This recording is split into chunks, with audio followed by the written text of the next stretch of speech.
You or someone you love is a high-achieving executive or entrepreneur. Others expect you to have it all together all the time. But the truth is this: it takes a tremendous amount of energy and hard work. You've sacrificed a lot and are wondering if it's really worth it. People make changes for one of two reasons: from the rock bottom of desperation, or from a point of inspiration. In this new 12-week pilot series, we explore the following themes. Unlock your intuition and unleash your true potential as a high-achieving executive. Transform your company culture and elevate your leadership with unique perspectives and group intelligence. Choose inspiration over desperation and embark on a journey of personal and professional growth. Discover the power of intuitive wisdom and group intelligence to transform yourself and your company with Amanda and Suzette's groundbreaking new series, Freedom Flow Fridays. Amanda and Suzette are on a mission to support the transformation of executives and their companies, teaching them how to access intuitive wisdom and harness the power of group intelligence through embracing unique perspectives of individuality. Suzette and Amanda have joined collaborative forces to give high-achieving executives and A-player business leaders a new personal foundation, empowering themselves to upgrade the culture for themselves first, and then for their companies. So be sure to join Amanda and Suzette every Friday morning, 8 a.m. PST, live on LinkedIn, and together we will unblock the flow of your freedom week by week.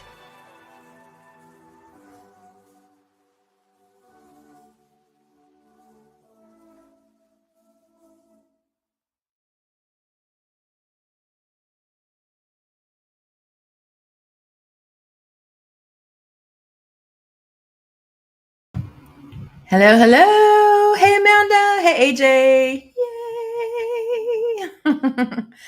Here we are, episode 12.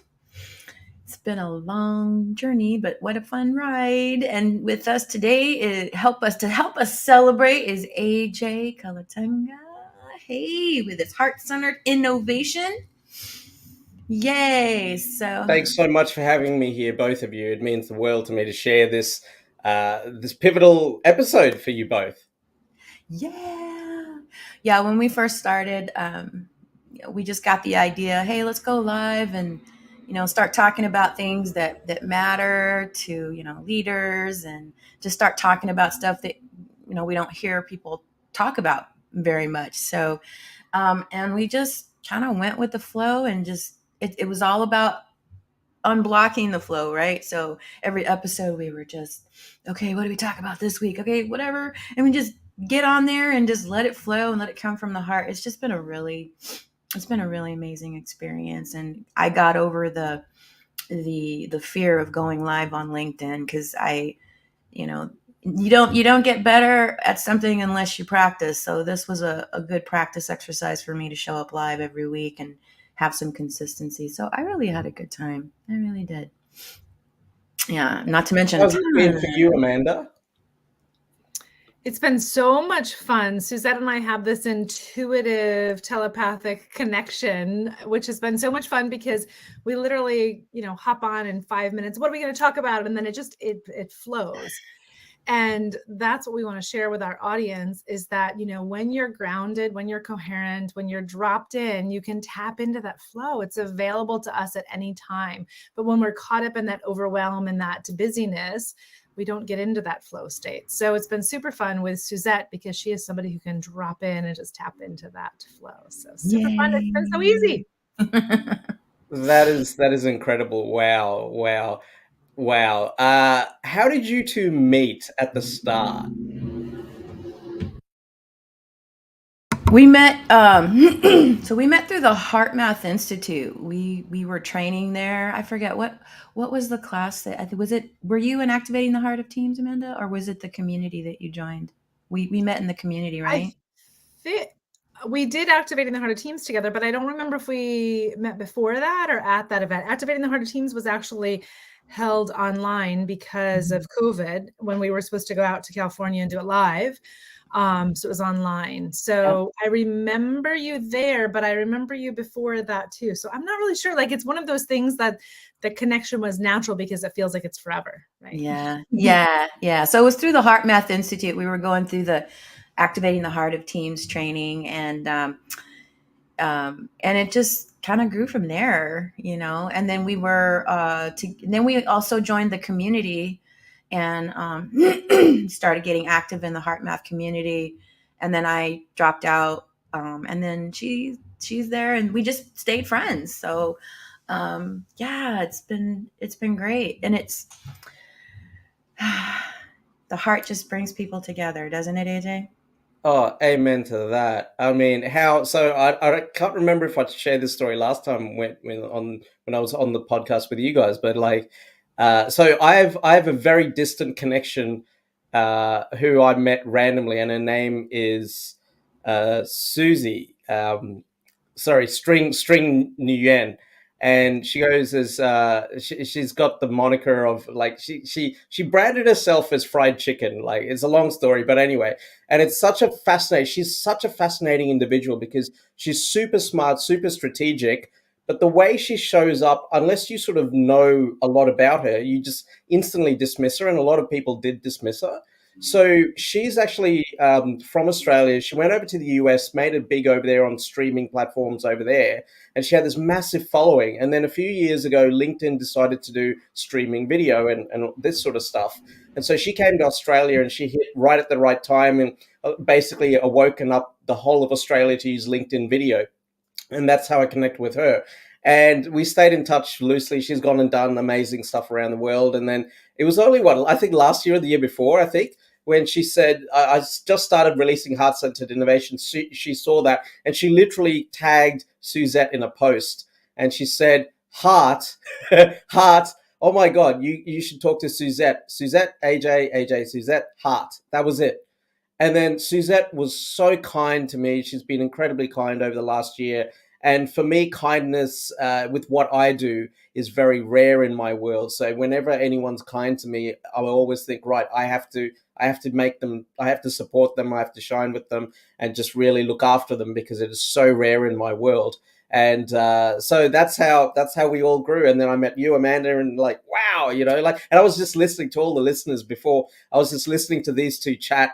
And the stuff they come up with, like, it just takes my thinking to new levels, And I think that's what's magical about you both. It's like, and doing this show, it's like now you get to showcase to the world your brilliance. And I think we've got tools now that get to do that. So it's not just Amanda being a local superstar in her local area and Suzette being a superstar in her local area. It's like global love, I suppose, to put it another way.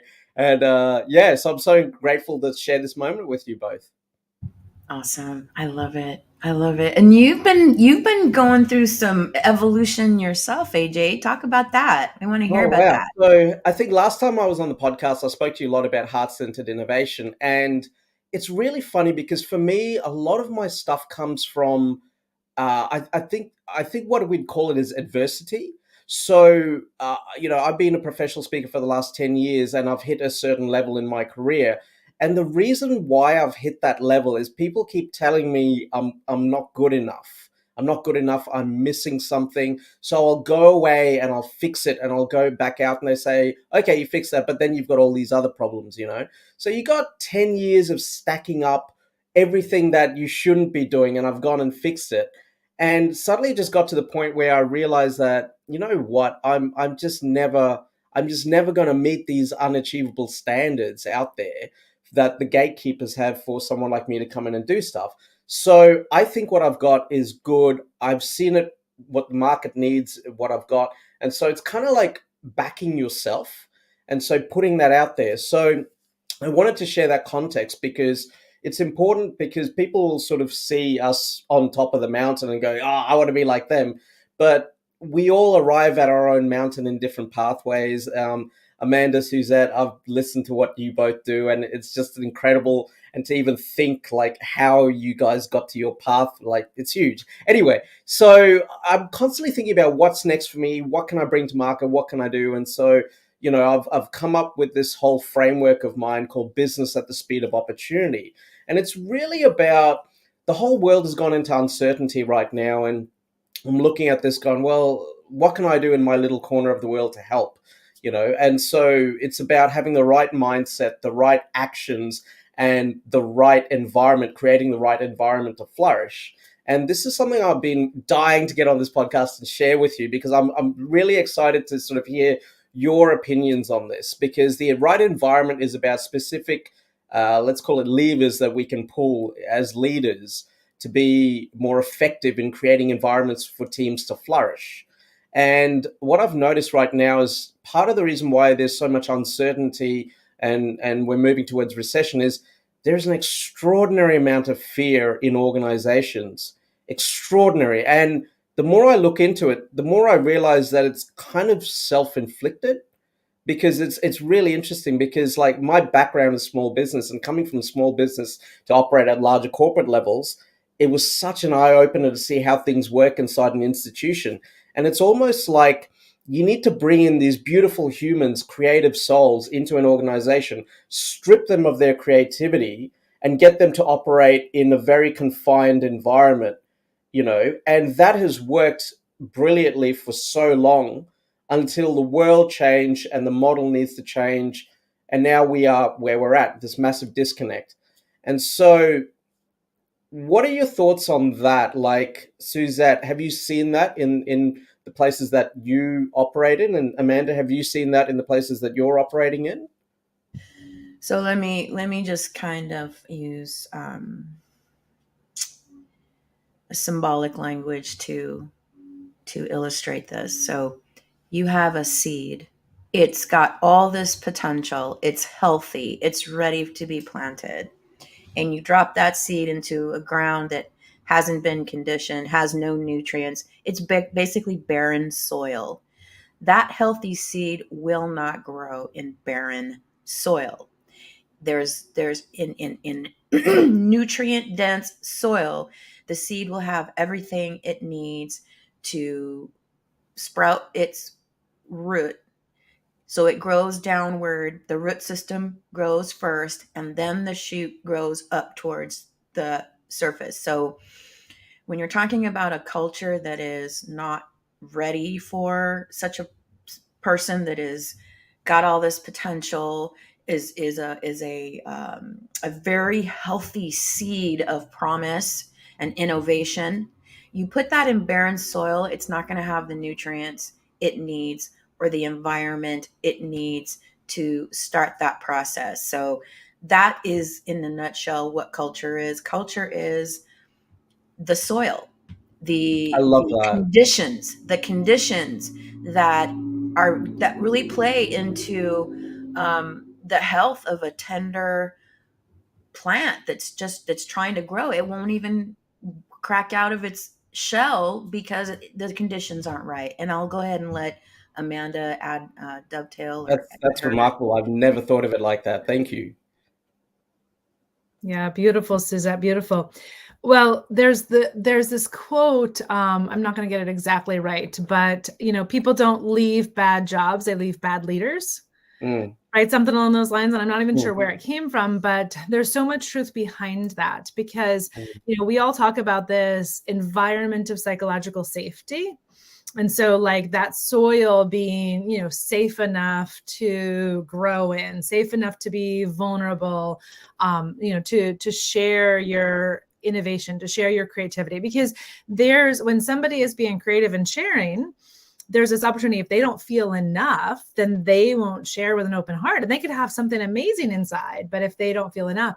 So much of it starts with the leader. And we saw this during the onset of COVID, is that, that leadership of command and control and the use of fear was working in corporate. And then suddenly that didn't work anymore. Number one. And number two, suddenly those really powerful leaders that had previously had success were scared shitless. They didn't know what to do because now we're playing a game that nobody knows. It's a whole new game, right? So they were afraid. So the opportunity for us to come in with the hearts and to neutralize that fear, like, what you were doing wasn't working. Let's show you a different way.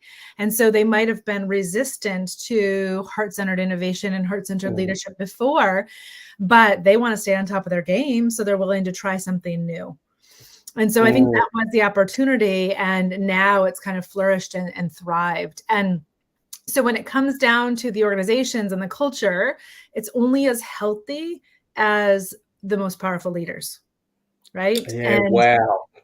And what I have actually found is oftentimes it's middle management, actually, that's the problem. Okay. Yep. So if the upper management buys in, but they actually don't live it, embrace it, they just support it, it doesn't work. But the other opportunity is if they live it and embrace it, that middle level management, they elicit a lot of control because a lot of them had clawed and, just fought their way to the top, and they want to stay where they're at. So that middle level leader uses a lot of fear on those that are underneath. So getting them to embrace the culture shift has been a big deal. And that's kind of where my leadership program that I have, the online leadership program, targets those middle leaders. So I do a lot of one-on-one executive coaching with the C-suite leaders, but then that middle level management, they're so afraid. There's so much imposter syndrome at that level. They're so afraid to ask for help because of the way that they got there. They're so afraid. But the beauty in all of this is that when we dissipate that fear, they drop their armor. And they are the kindest, sweetest, hardest, working souls out there. It's just they were so afraid, and they put on the armor to protect themselves. And then you drop it, and everybody benefits. Yeah, you mentioned heart armor. I want to really talk about that real quick because that's a real thing. When we get hurt or when we're afraid, we armor up. We armor up around our heart.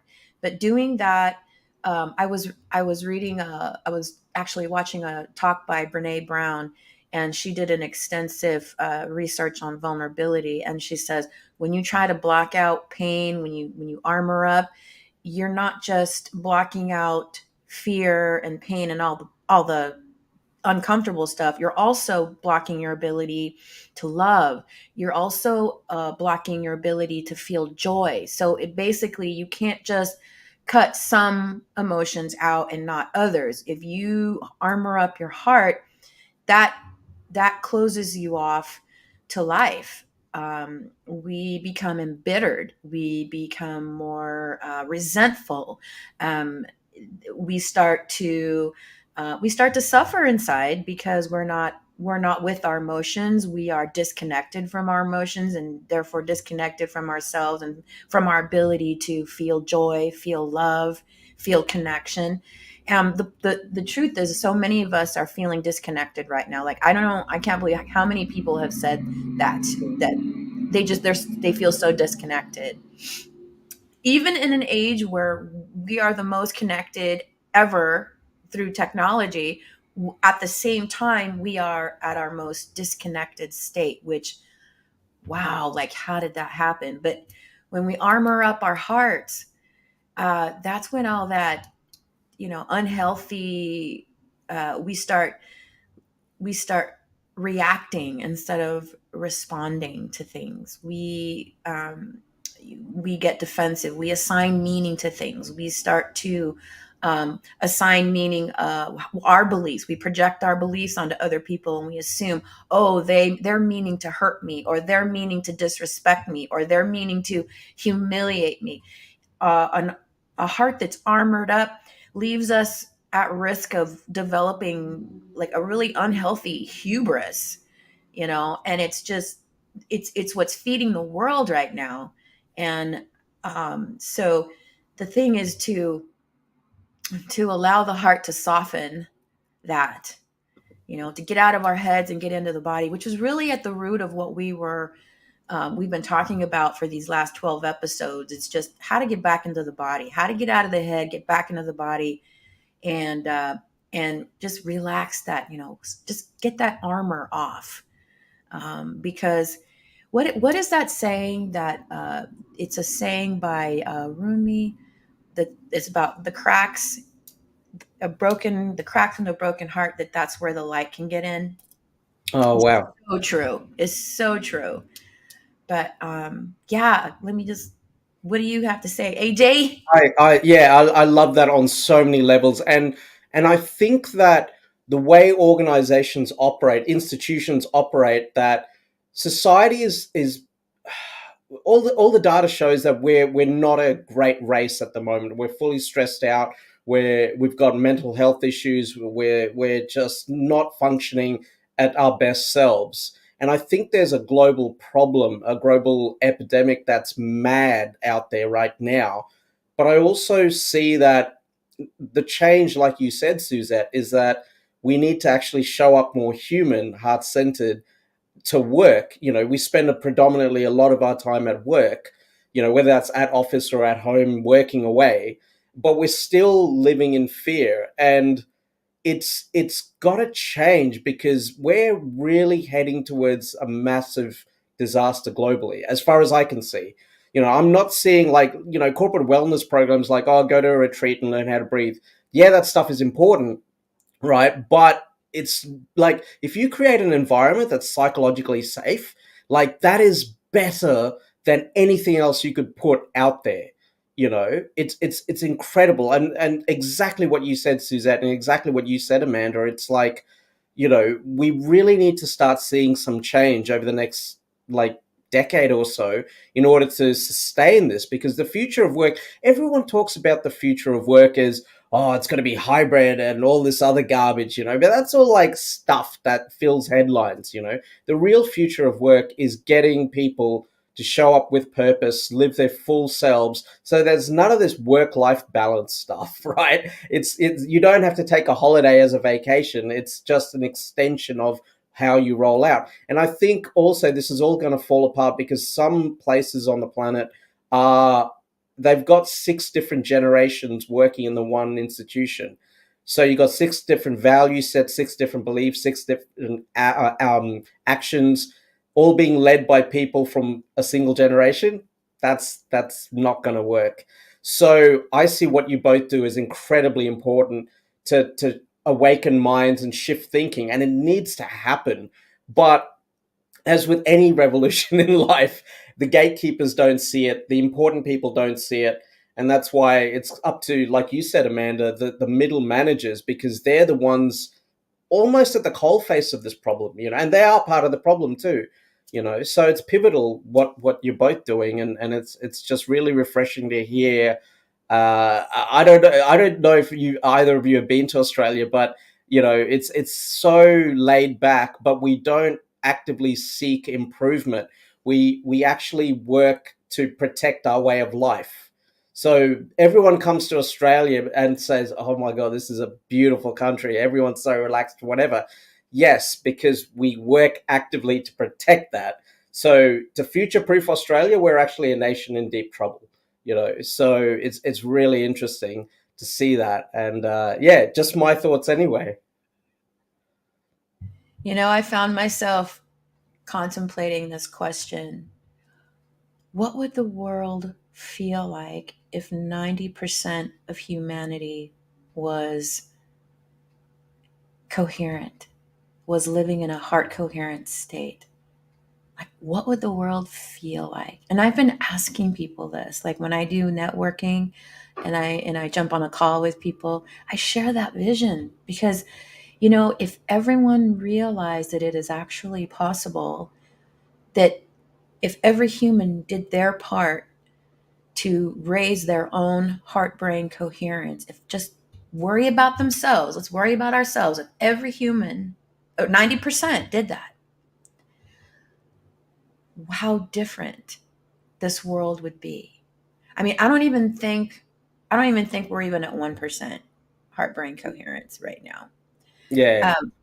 But the thought that it's doable, the thought that it is possible if every single human just took responsibility for their own heart-brain coherence, despite what's going on outside of our, you know, what's going on in front of our eyes. We still managed to find that freedom inside. And you know who was inspirational in me thinking about this was a historical figure named Viktor Frankl. Like, he was in deplorable conditions and he was still able to find that freedom inside. And so if 90% of humans in the world just took responsibility for themselves, took responsibility for building up their own heart-brain coherence, their own resilience capacity, and they were in high coherence. If 90% of the world's humans were in high coherence, this world would be a different place. I'm sure of it. And it's not impossible. It's not impossible.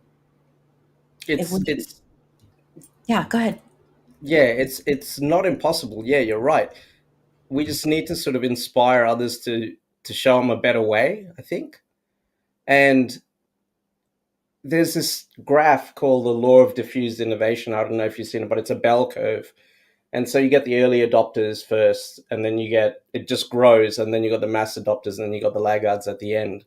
And I think through the work that we're all doing, we get to work with those early adopters. And that's why, you know, this podcast and you know, everything that we all do beyond this podcast is so important to reach those early adopters and shift the way things work, you know. And yeah, it's really interesting. Amanda, I wanted to ask you, in bringing down the armor, you must have like a whole bunch of techniques out there, given the people that you work with.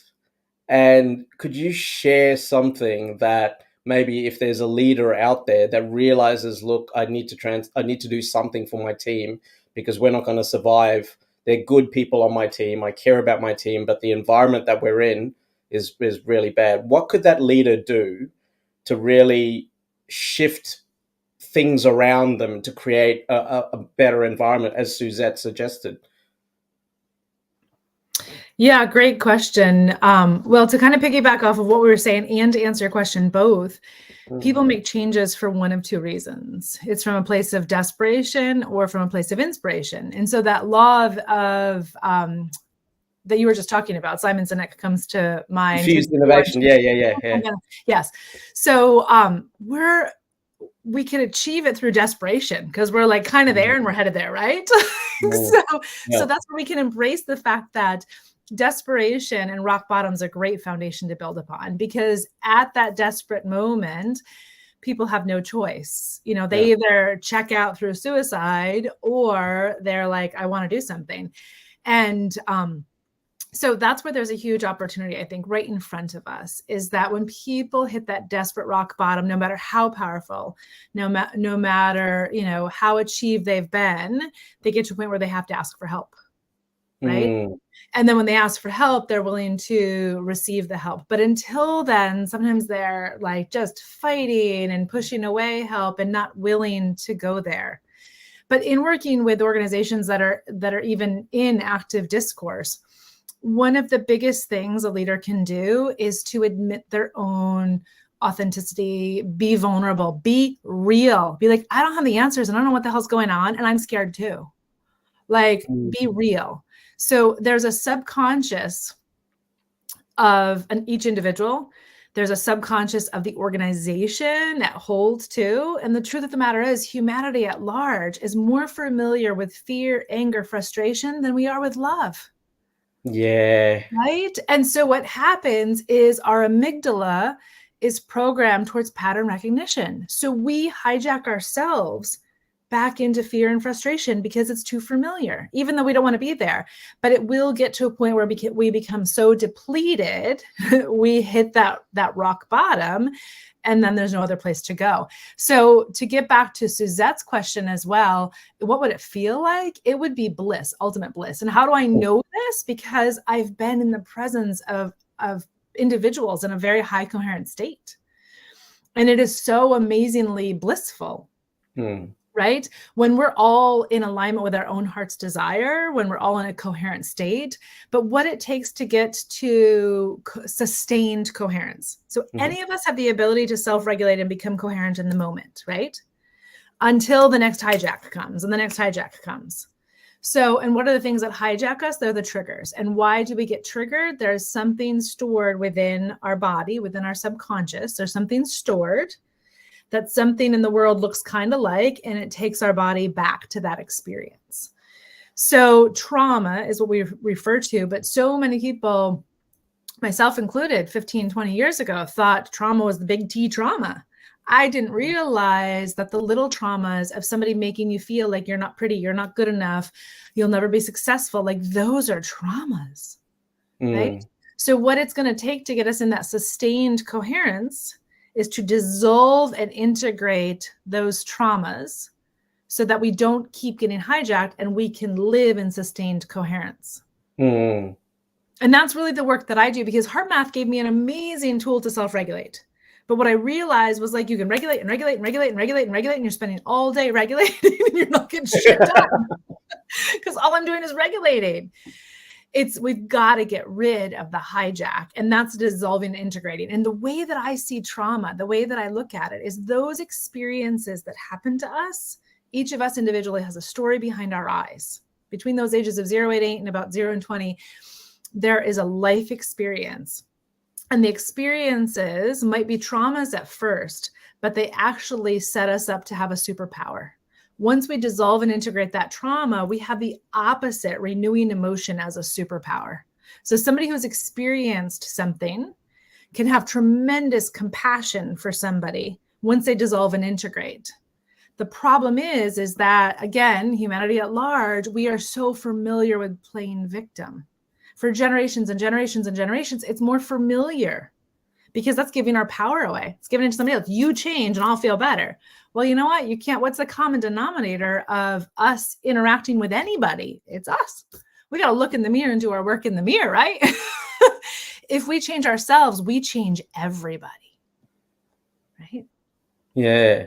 As the musical philosopher Michael Jackson said, if you want to make the world a better place, take a look at yourself and make the change. So yeah, change the way you see the world, and the world around you changes. So powerful, really so powerful. And I genuinely hope that you both continue to showcase your wisdom out to the world in whatever form, whether that's video or audio or showing up on LinkedIn.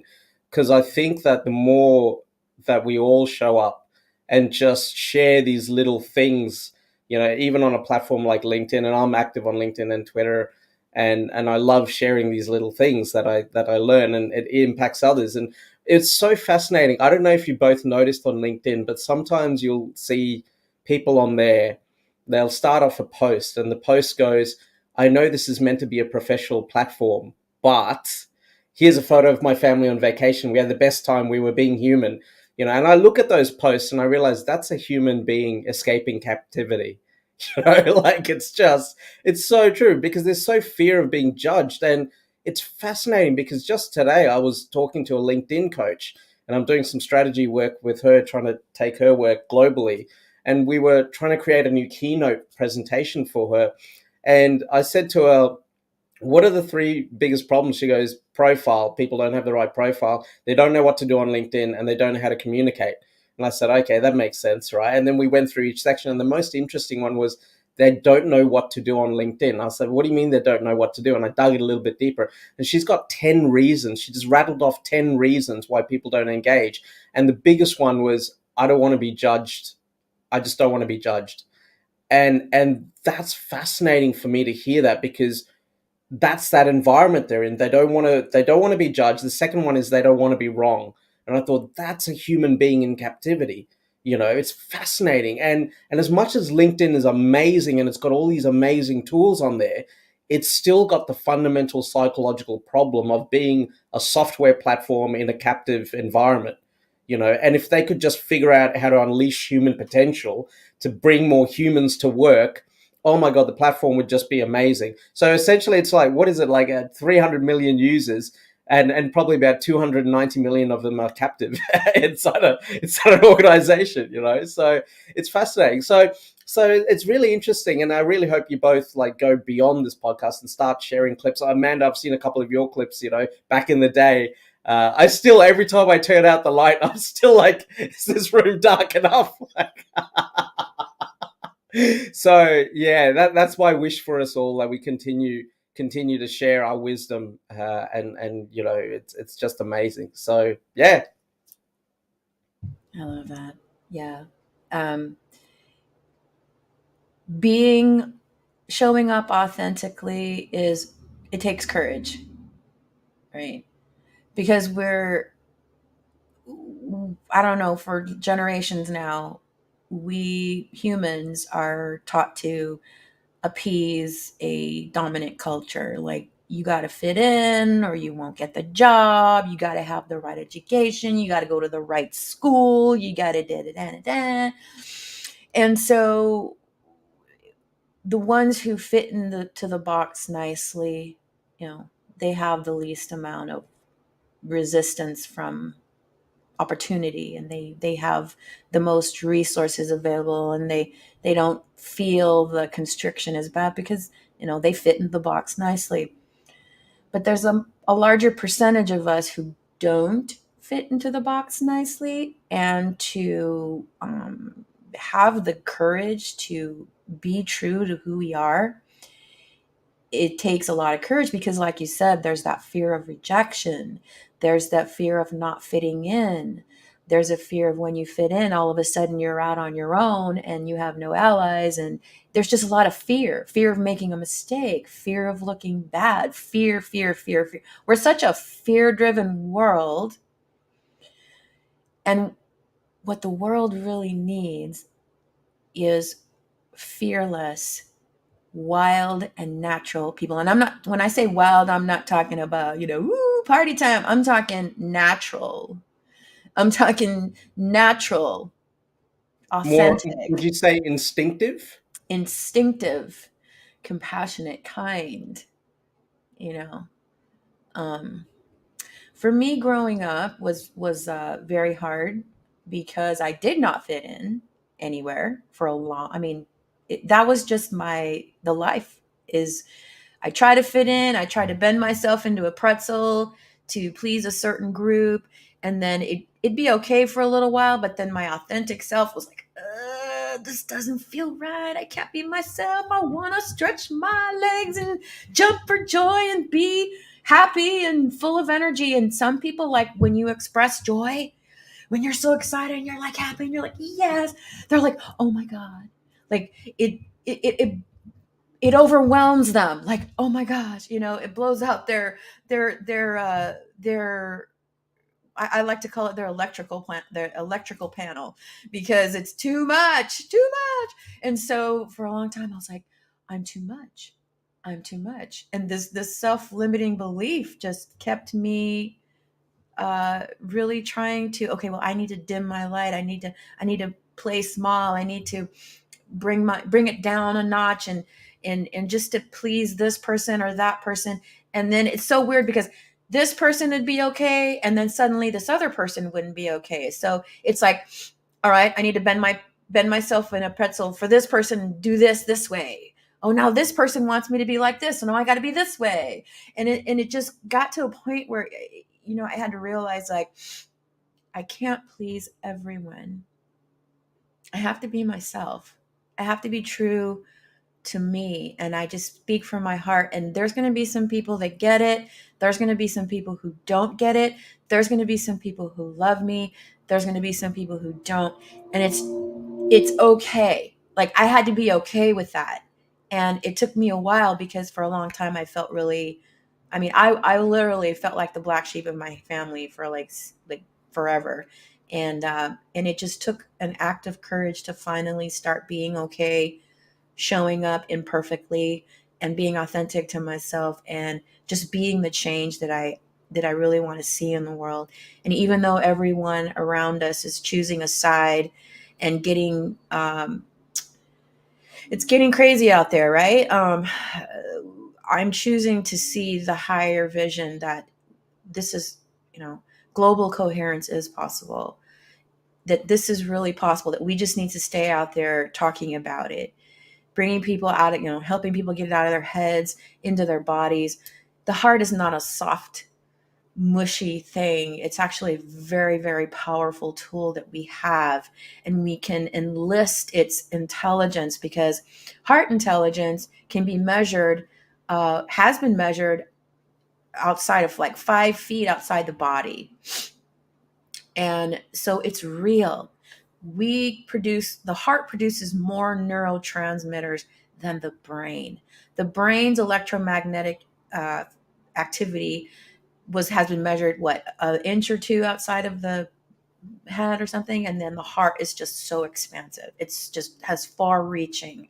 And people can sense you before you utter a word, just the way you show up in your energy. And that's the heart doing its work. If we ask it what we need, if we ask for guidance, and we really just sit still and we feel for what's true, and then we come from a place from that truth, anchored in that truth, we can be confident that whatever comes back at us, we just stay in our heart and respond with intention. Because where our attention goes, energy flows, and where energy flows, grows. So what are we focusing on? Are we focusing on a heart coherent world, or are we looking at what's going on in front of our eyes and allowing that to dictate what's going on behind our eyes? Because this is the bad habit that we do as a human species. La. I love that, Suzette. Can I for a moment go in a little bit deeper into that moment of courage that you had for yourself? And I think that I'd love to understand, what did that look like for you? And Amanda, maybe share, because we're all very different individuals, but we all have that sense of courage within us. And I'd love to hear both your perspectives of, what did that change look like for you? What was the catalyst that made you go, okay, I've had enough. I want to move forward. So Suzette, maybe you could share, what was that moment that you sort of said, all right, I'm going to be at peace with how I am and roll out through life on my terms? So for me, it happened. I think I was already like 25, and prior to that, I was just lost. And but what did it for me was a couple of books, actually, because I was an avid book reader. And one of the ones that really helped me was Caroline Myss, Anatomy of the Human Spirit. That was like, when I was reading about your biography becomes your biology, and thoughts become things, that kind of stuff. How people who are not able to produce their own energy will feed off of the energy of others, and will do it in a way like they'll elicit trigger them, and then feed off of the energy that results from that trigger. Like, people will do that. And the other book, well, that just really showed me the anatomy. That's when I really started getting to know the chakras and cellular health and molecules and atoms, right? And then the second book was 7 Habits of Highly Effective People. Those 2 books were really pivotal in me realizing that, hey, I can direct my life. I can choose My experience of life, I'm the captain of my own ship. And the way that I remembered it was like, okay, I've been a ship without a wheel. So my ship has just been kind of floating this way, floating that way, and I just kind of felt like, why am I even here? But when I read those two books, one taught me that I can actually apply energy. One taught me how my energy affects my biology. And then the other one was telling me how to become the captain of my own life. Like those two books together really helped to open me up to having the courage to be my own person, follow my heart and follow my dreams, follow my vision, dare to dream, dare to aspire, that it was all on me, that I was in control of the wheel of my ship. And I didn't have to just drift from whatever. I could actually have a destination. And that's when I really started getting more excited about my life.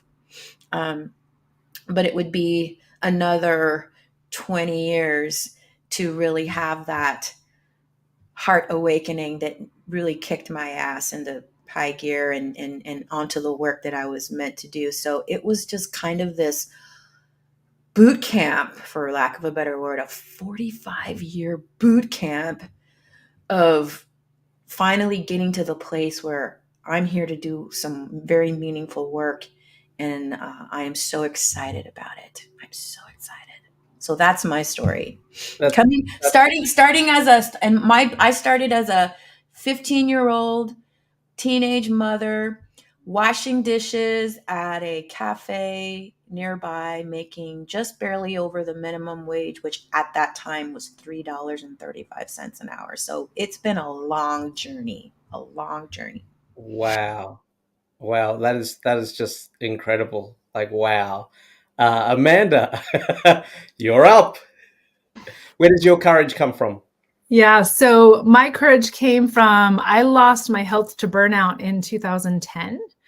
I was a self-employed business owner at that point in time for 4 years, but had just a year before that bought a brand new building. We owned our office space, had a bunch of employees that I was really carrying a lot of responsibility, or felt that I was carrying a lot of responsibility for, and just like go nonstop.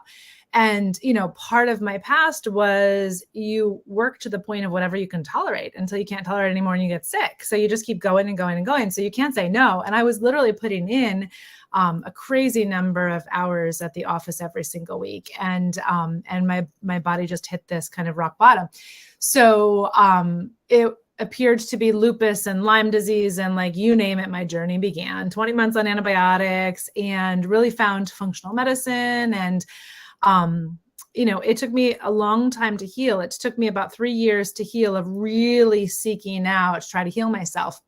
And looking back, what I realized is I had achieved like everything in my field. I had the highest degree you can achieve. I had a doctorate in physical therapy. I owned my own practice. I owned my own building. I had achieved. And really what was happening inside is like, shit, this is it? Like, this kind of sucks. This is a lot of work. Like, oh my God, I wasn't fulfilled. So that sickness was really because I was living out of alignment, right? And really until I got into alignment with who I was and started to show up that way, that is when I found my health, or what I like to refer to as vitality. So my pivotal turning points, my courage came from feeling like I couldn't give up, really, in all honesty. Like I say, like, man, if somebody had rescued me, I don't know if I would have worked as hard as I had to. Even when I was sick, I had to continue to work because I was carrying the responsibility of providing for others. If I didn't carry that responsibility, I might have checked out. Like, I was really sick. I had encephalitis. My brain was swelling, and I had like the worst headache you can imagine. I used to actually envision myself just blowing my brains out because my head hurt so bad. And so I really think my courage came from the responsibility I was carrying, which was both an Achilles heel, but then also gave me courage, right? And what has happened is it's now the discernment of use of those patterns, right? So that same courage and that same drive and that same responsibility is what I now carry. I feel like I have this responsibility to help very powerful leaders who have hit a rock bottom and who have lost their health. And if I didn't have that drive when somebody says, oh, to heck with you, or, whatever, I might retract back. But with that courage, I don't. And so one of the books that really made me recognize the gifts that I had were there for a reason was Simon Sinek's Start With Why. I was literally, we had to go grocery shopping one day, and I was kind of like delaying going grocery shopping because I didn't feel good. And my husband had bought the book, and it was on like the coffee table in the living room. And so I pick it up and I start reading it, and it was life-changing to me, like absolutely life-changing, because I realized like I was like that Start With Why, like, why did I have my PT practice? What was happening? And then it caused me to look within, like, why am I living life? Right. And then the movie Finding Joe, which is a documentary on Joseph Campbell and Following Your Bliss, that was life-changing. I've seen that movie now probably easily 30 times, because it was really like when we follow our bliss, our health and our vitality, everything falls into place. So when I recognized that those things that made me feel so different, that made me feel so uncomfortable, that people didn't like me for, when I realized that those were my superpowers, and now I do an exercise with my clients called the Life Map. Like those experiences are what set us up to live our why. Like that's what's behind our why, right? So I'm the third born of 4 children in a very busy household. I learned to like speak at, like, I don't think, I just speak. And if I wasn't that person, there's no way I could do all the public speaking I do. Right. And be comfortable with it and to be able to channel that. So for that, I'm grateful. At the age of 6, I was like the little caregiver and healer for my brother and my dad. Like also a key piece of who I am, naturally a healer. I don't have children, but I'm a mama to the world. And so all of those experiences set me up to be who I am today. But I had to learn to discern the use of them. Like, what do I want to be responsible for and what don't I want to be responsible? Because if I overcommit and I carry responsibility for something that is not my responsibility, I burn my battery. I drain my battery. So it's that discernment of use of the patterns that is key. And that's exactly what I teach others now. And that's remarkable. Like, and I'm hearing that in both of you. And I think connecting the dots to a bigger picture, I think that is there's this saying, I don't know who said it, but it's beautiful. It's like most people spend the second half of their life getting over the first half.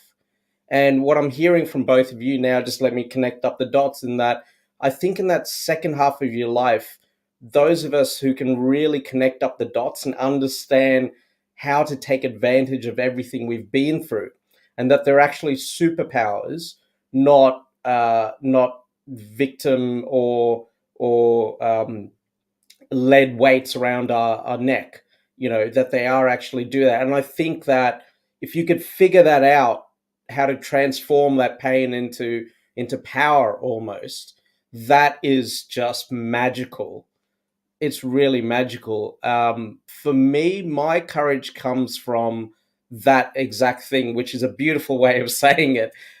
So for me, it's like everything sort of happens, from childhood or whatever. And for me, it was like the strict Sri Lankan parents, so don't come home unless you get the A, that sort of stuff, right? And you had to be top of class, whatever, except I was never academically gifted. And my dad was like the Sri Lankan army officer. So my childhood was essentially boot camp, So even though I was born and raised in Australia, completely different environment, he still was very strict, very high standards, and I was, so dad had an earlier marriage and he had 2 kids from there. So I was the kid from the new marriage. I was his last hope of being proud and, like whatever. And that is like a terrible burden on a child as anyway. So dad and I would constantly conflict because he had all these incredibly high standards because he believed academic excellence equated to life fulfillment. Except I'm not smart enough to get the academic excellence, right? So I'm smart in other ways, but I could never get to his standards. So that was a sort of conflict. And so every day, whenever I stepped out of my room, I'd always see dad, and he was always so angry with me and upset with me. And so it was like every day of my life, I was made to feel like a failure.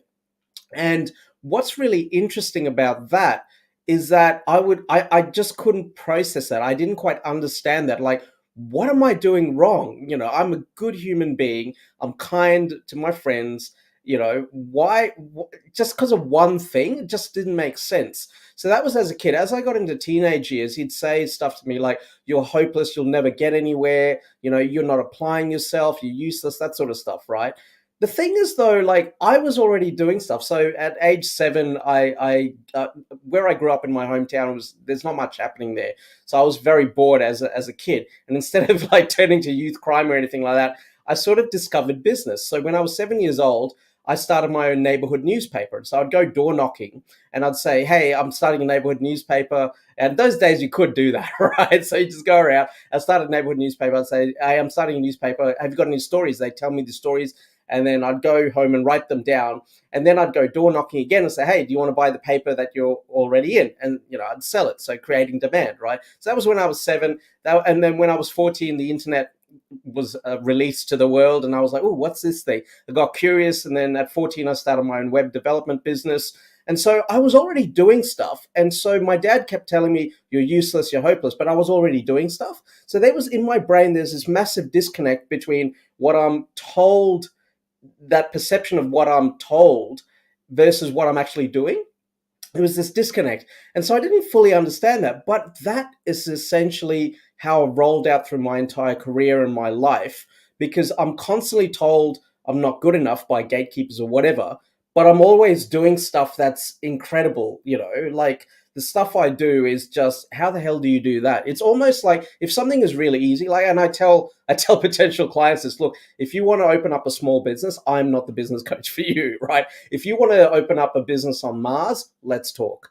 You know, so it's crazy ideas, right? So my courage comes from this disconnect between what I see, what I'm actually doing, and how I see the world versus what other people try to tell me how I should sort of see the world, you know? So it's a really weird spot. Like I've grown up in this way, and I continue to roll out in this way. And I'm at peace with it. And the inner peace for me comes from, I suppose it comes from a lot of things, but predominantly it's, you know, I'm a Buddhist. But what I would say is I'm a practical Buddhist. So I follow the teachings of the Buddha, but not necessarily all the rituals, you know, because there's a lot of 5-star religions out there where you have to give a lot of money and you have to do all this stuff. And I'm like, nah, I just live your life with kindness, compassion, try to open up doors for others. Don't try to do bad things, you know, just very basic practical Buddhism. So I think, you know, what I'm hearing from both of you is that we've all gone through this journey. We've all come to a pivotal moment in our life where it's just like, yeah, this doesn't make sense. What I've done before is you know, I've got something that's useful for the next half of my life. And I think that if we can all out there, everyone listening to this podcast, like if you have the courage to look within, and if you're unhappy on any level, or if you're living in fear and you want to change things, you can. And what Suzette said, what you said, Suzette, was magical. Like you got it through reading books. You know, Amanda, you had it through personal discovery. Me, I just got it through because I'm crazy and I want to see how far I can take this life, you know.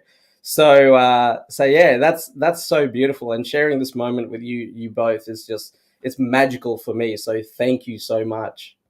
You know, AJ, you just touched on something that it brought a memory to me. So for my early part of the year, so it's really hard to believe in yourself and to believe in your ability. Like you said, you were doing amazing things, even though your dad was saying you were a disappointment and everything. It's funny, but the perceptions of other people projected onto us, like when we believe them, they really keep us from realizing our own, like we could be really brilliant, but as long as we're allowing the opinions of other people to dictate who we are. So let's say dad will never see me more than this 15-year-old screw up. So no matter what you do, they're always going to see you like that.